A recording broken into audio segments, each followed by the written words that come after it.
Hello everybody, Mr. LegoLover55 here, and welcome to another LEGO set review. Today we're taking a look at set 70504, Garmatron.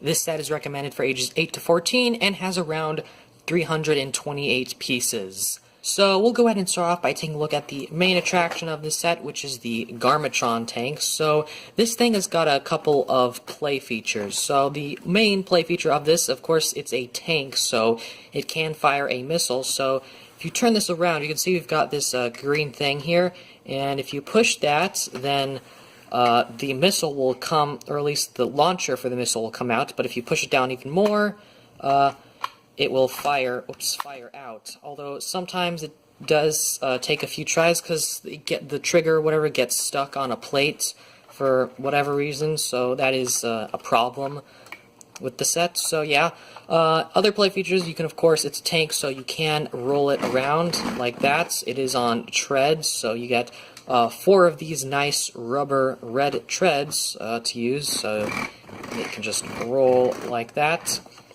And, I mean, that's... Oh, wait, there's one other play feature, I believe. So you've got also on the back of here a prison, which I don't believe this ever appeared in the show, or at least it was never, like, used in the show. But you do have a prison back here, and you could put, I guess, a minifigure in there. Although it is exposed to the inside, so, like, if we look under it,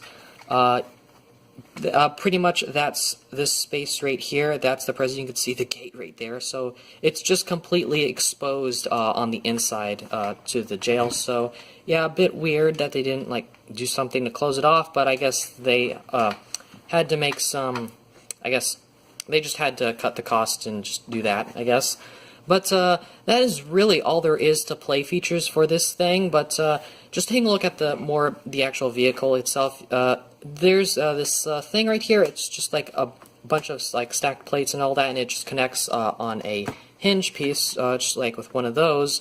And it does get a bit annoying. Sometimes you do it up, you make it go up when you don't want to. But yeah, but taking a look at the inside here, this is sort of the problem with the launcher, how it sometimes gets stuck. Sometimes that piece, it just goes, instead of this piece hitting the plate like that, it sometimes goes up a little bit and sort of just gets caught on top of that plate. So that is something, I mean, maybe I built it wrong, I don't know, but that's just a flaw with the set, I guess, if I didn't build it wrong. But yeah. Just there's not really a whole lot to it. I don't know, just overall I feel like the build of this set is a little bit messy. I don't know, just the front of this I feel like is just a bunch of stacked plates. And another thing is there's a lot of stickers on this set. There is 1, 2, 3, 4, 5, 6, 7, and turn it around, 8, 9, 10, 11, 12, 13 stickers in total. So there are a lot of stickers on this set. So if you don't like stickers, then, well, there's a lot of them on this set, so you might not like it. But yeah, I guess, I mean, I do like some of the shaping on this. Like the top of here, I like how they used these sort of round curved pieces for sort of the cockpit area, or just, I guess, the general bay area, control center or whatever. I like how they did that. And then they also did use these sort of UFO round, I guess, sort of pieces on the back, which I think work as well. But yeah, overall I don't really have a whole lot else to say about the tank, so let's go ahead and take a look at Zane's vehicle here. So Zane's vehicle, unfortunately, is not canon. At least I don't think it is. I never saw it in the TV show, but this is just a neat little side build that they included with the set, and it's just sort of here. So you can, this thing has a bit of posability, so you can move the front legs forward and back, although you can't change the angle that they're facing, so they're just sort of stuck facing outwards and not forward. You can move these little chainsaw pieces. I'm assuming this is supposed to be like a mini little spider mech or something like that. That's what it's giving the vibe to me. And then you've got these back legs, which unfortunately you can't pose at all. You can pose these chair things, but those don't do anything. Those are just to add coverage. So the back legs, there's no articulation at all. They're just there. But then you've got Zane here in the vehicle, and we'll take a look at him in a second. But he just connects to a plate, and he just holds on to this piece right here, But anyways, that's honestly really all there is to the set itself. So let's go ahead and take a look at the minifigures. So we'll start off with one of my favorite minifigures in this set. This is General Kozu. So he is a four-armed minifigure, so he has a torso built similarly to Garmatron. So he's got sort of that top torso piece there to add the extra two arms. But yeah, overall this is just a really cool figure to me. Definitely one of my favorite Ninjago minifigures that I've gotten so far, that have come out so far at least. But yeah, he's just, the color scheme is really nice, just the red and then the silver, the metallic silver on there, just it looks really good. And that does shine a little bit, as you can see there. But yeah, just taking a look at, if we take off his helmet, you can get a better look at his face print there. So there's that. It's very, I guess, sort of creepy looking, but a lot of the the Stone Army figures do have a sort of a face like that, but this guy, he's got a white head and red printing on it. But yeah, and if we take off the top here, whoops, his top torso, you can get a better look at his front torso printing there. But that, and there's his back printing.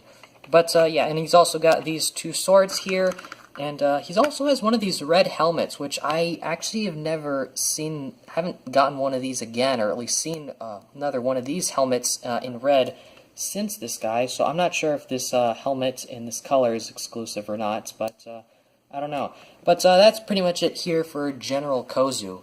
Next up here we have Zane in his kimono robes, or I think that's what it's called, or this is his ninja suit from the final battle wave. So yeah, and he's also got the elemental blade right there, which is the ice elemental blade. And I always found that this blade was just, I feel like it should have been a little bit more blue, and I think they sort of did that.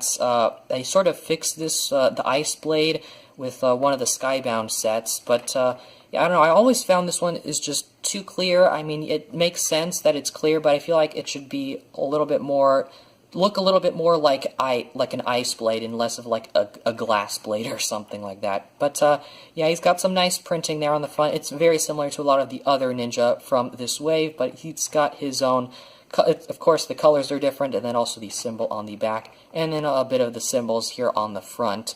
But taking a look at his face print, it's the same original face print that we got from pretty much ever since the first wave of Ninjago sets. And it's a pretty, I guess, generic, boring one, but it's there.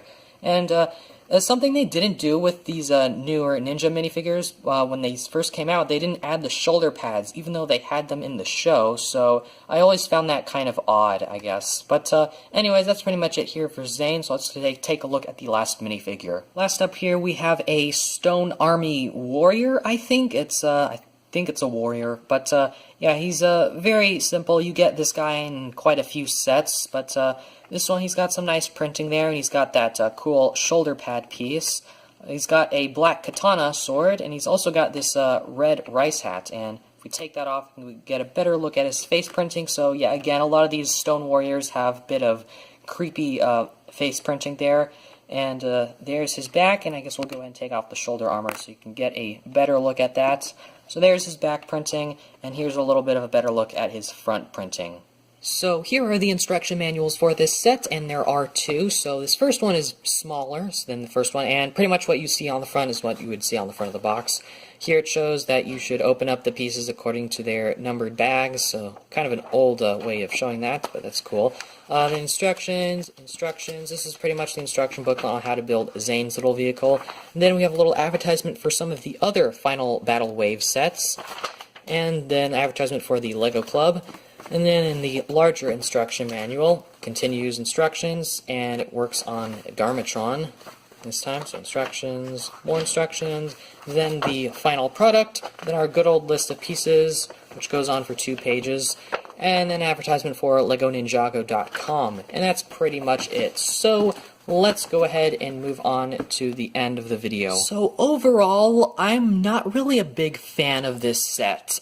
It does have some cool things, I guess. Really, I'm honestly not too sure why I wanted to pick this up. The only reason I could really think of me wanting to pick this up back then was probably just for the Kozu minifigure, which honestly I am very glad I do have him. But that is really the only thing I can say I like about this set, and I guess looking back on it now, I guess some of the pieces are nice to get as well, like these tread pieces, and these blade pieces in red. I haven't seen those for pretty much since this set, but maybe it's come out in a few other sets. And then, I don't know, just some of the pieces, also like these Hero Factory blade pieces there in gold, pearl gold.